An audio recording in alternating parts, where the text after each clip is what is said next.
여러분 반갑습니다. 요즘 뜨는 대학 성균관대학교 그리고 뜨는 학과 기계공학과에서 학생들을 가르치고 있는 최재봉입니다.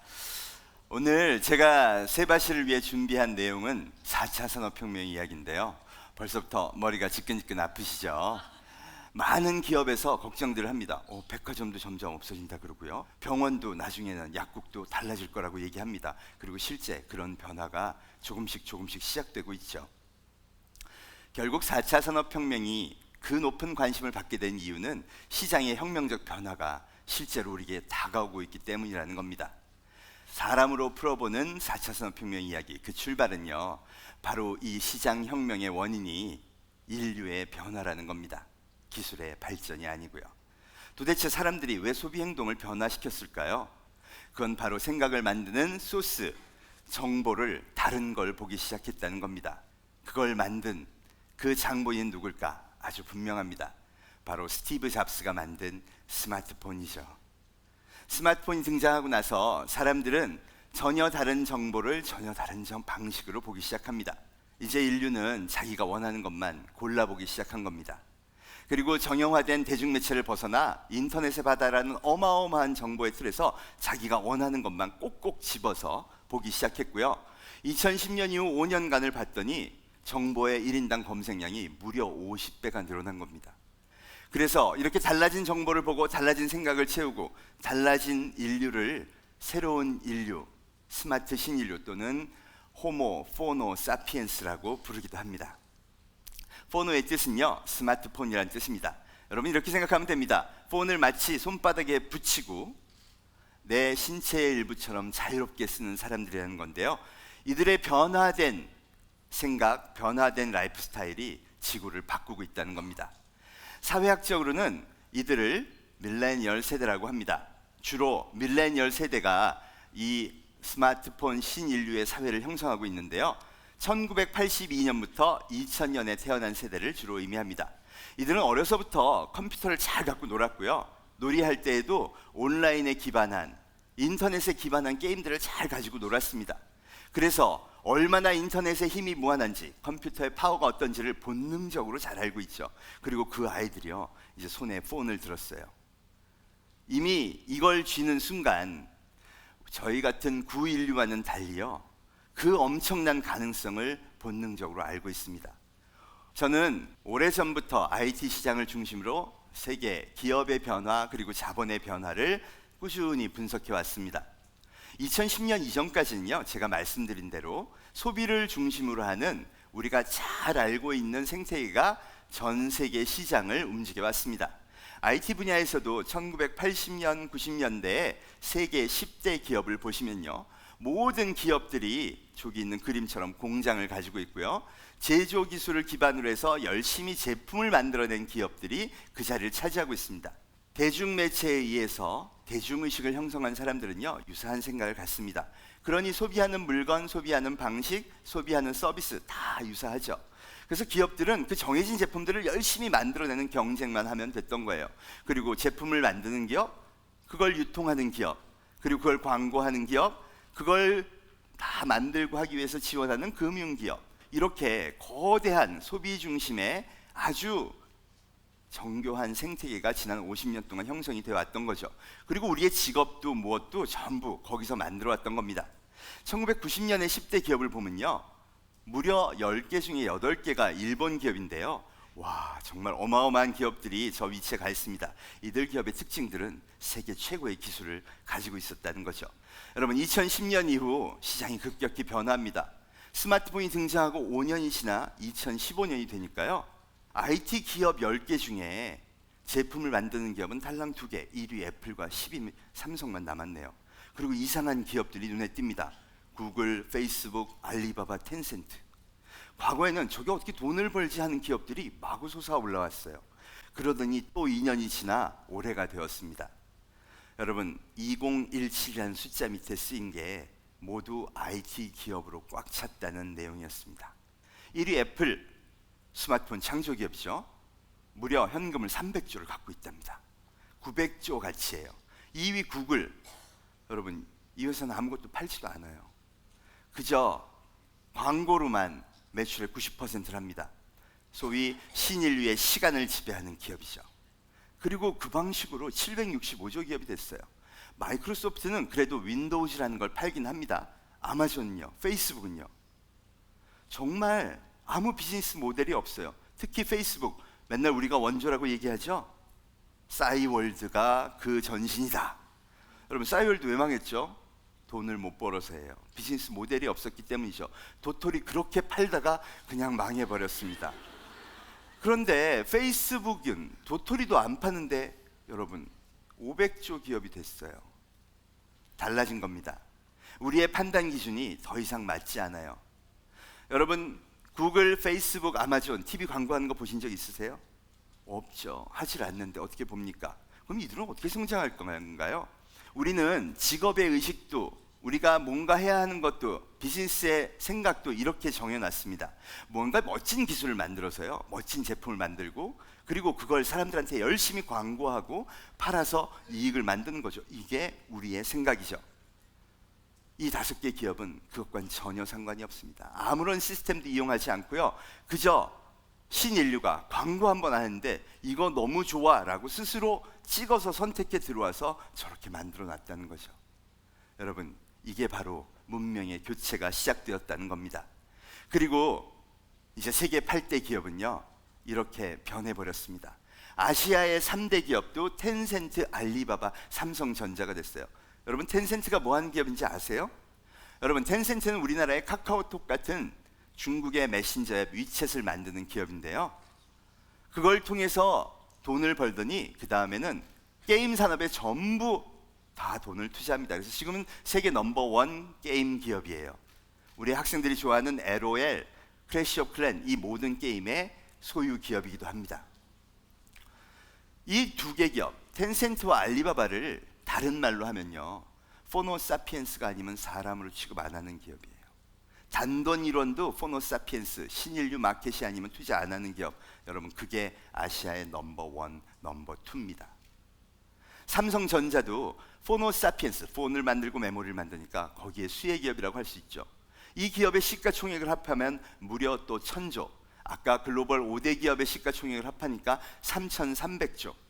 그래서 이 8개, 지금 우리가 상상했던 그 비즈니스 모델과는 전혀 상관없이 포노사피엔스의 선택만으로 성장한 기업이 4300조의 돈을 지금 갖고 있는 겁니다.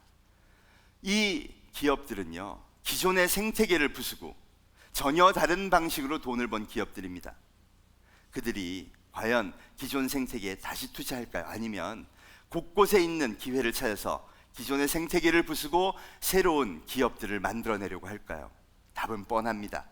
전혀 새로운 방식의 기업들을 키우는 데 투자하겠죠. 그 결과가 바로 저 무서운 벤처들의 성장입니다.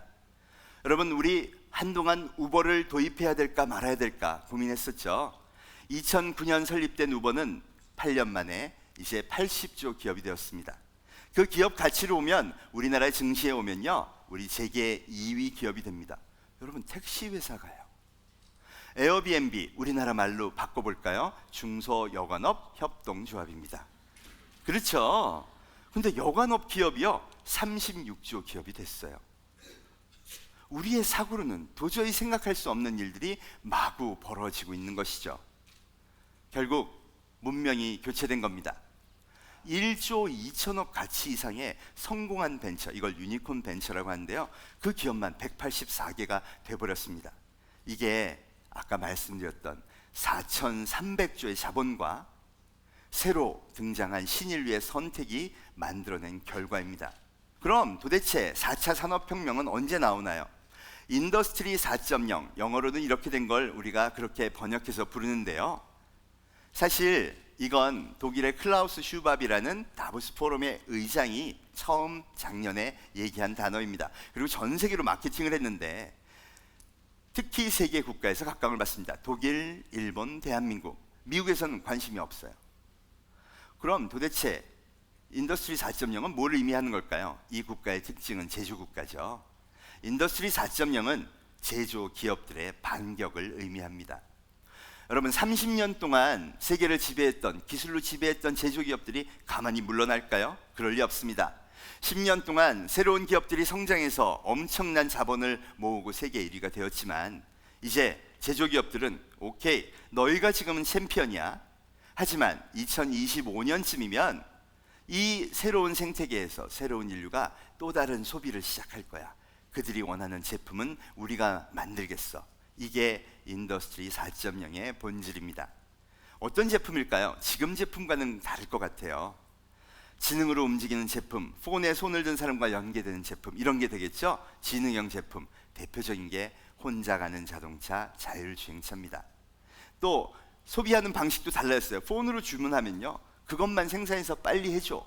이렇게 제조도 지능화되는 것, 이게 제조의 지능화죠. 이 두 가지가 지금 인더스트리 4.0이 꿈꾸는 미래입니다. 우리도 당연히 거기에 동참해서 미래를 준비해야 될 겁니다. 변화가 사람이라면 답은 어디에 있을까요? 네, 맞습니다. 사람에 있습니다. 미묘하게 변화한 인류, 무언가 달라진, 폰을 들고 다르게 사는 인류를 잘 이해하기 시작하면 거기서 답을 얻을 수 있고요. 거기에 새롭게 등장하는 기술을 엮어서 그들이 진짜 선택할, 그들이 정말 좋아할 스토리를 만드는 게 그 첫 번째 작업이 될 겁니다. DJI라는 드론을 만든 회사가 그 답을 하나 보여주는데요. 많은 엔지니어들이요, 드론은 비행기야, 그러니까 최고로 빠르게 나르고 멀리 가고 기술적으로 굉장히 완벽해야 돼, 이런 것만 고민했는데요. 프랭크 왕이라는 중국인 CEO, DJI의 젊은 이 대표는요, 전혀 다르게 생각을 했습니다. 드론이라는 비행기를 사고 싶어하고 개인적으로 보유하고 싶은 사람은 없어. 맞는 얘기죠. 누가 그게 관심 있겠어요. 근데 사람은 진짜 비디오를 좋아해. 그래서 나는 환상적인 영화 같은 비디오를 찍는 드론을 개발할 거야, 이렇게 생각을 합니다. 그리고 5년 동안요, 온갖 욕을 먹어가면서 그 기술만 개발해요.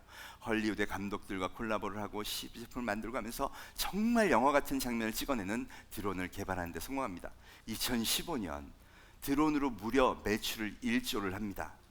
전 세계 시장 점유율 70%, 정말 제대로 낚아낸 것이죠. 여러분, 바로 이겁니다. 같은 기술이에요. 다르지 않습니다. 그런데 진짜 인류가 좋아한 그 미세한 차이를 찾아내니까 이런 성공을 거두게 된다는 것이죠. 4차 산업혁명, 모든 게 바뀌고 있습니다. 특히 그 중심에 인류가 있죠. 이걸 찾아내야 됩니다. 여러분, 마르셀 듀상의 유명한 작품 샘이라는 건데요, 1917년, 100년 전에 나온 작품입니다. 이 작가가 특이하게요, 정말 더러운 대중변소의 변기를 턱 떼내갔고요, 저기 보이시는 글씨, 저 사인만 딱 한 다음 이게 작품이야 그러고 내놓습니다. 그가 표현하고 싶었던 건 바로 이거라고 얘기를 했습니다. 앵프라맹스, 뜻은요, 눈에 보이지도 않는 아주 얇은 막과 같은 미묘한 차이라고 합니다. 이 변기를 가지고요, 더럽기만 한 본질이 아예 변기인 것에 아주 미묘한 차이, 예술가가 내 혼을 담은 작업을 했다라는 것 하나를 남김으로써 이거를 예술 작품으로 인지할 수 있는 건 오로지 인간이랍니다. 그러고 보니까 그렇죠. 그것이 인간의 위대함, 영혼의 위대함, 그리고 예술혼의 위대함이라고 얘기를 했어요. 한편으로는 좀 낚인 것도 같고요. 그런데 부인할 수가 없습니다. 그렇죠. 인류는 그런 존재입니다. 그 미묘한 차이가 모든 것인 존재라는 거죠. 여러분, 구문명에서 신문명으로 넘어가고 있습니다. 사실 저도 우버가 들어오고 에어비앤비가 들어오고 새로운 기술들이 막 들어올 때마다 에이, 저런 거 좀 없었으면 좋겠어, 스마트폰 없이는 못 사나, 이런 생각 많이 했어요. 이유가 뭘까요? 제가 익숙하지 않으니까요. 저런 게 들어오고 신산업이 막 뜨면 저는 왠지 쪼그라드는 느낌이 드니까요, 방어하고 싶었던 거죠. 그런데 그 미묘한 차이를 새로운 문명의 관점에서 찾아낸 캘리포니아의 청년 몇 명은요, 80조 기업을 만들고요, 야, 이걸로 여관업을 해보자, 36조 기업을 만들고요, 최근에는 무려 184개 기업들이 요것저것 그 미묘한 차이를 찾아내서 새로운 신산업을 폭풍처럼 펼쳐내고 있다는 겁니다. 여러분, 그럼 우리는 어떻게 해야 될까요? 역사가 말합니다. 문명은 절대로 거슬러 가지 않습니다. 그리워하지 마십시오. 오히려 이 새로운 젊은이들이 만들어낸 세계, 신인류가 만들어낸 세계를 흠뻑 즐기십시오. 그럼 그 미묘한 차이가 보이기 시작할 겁니다.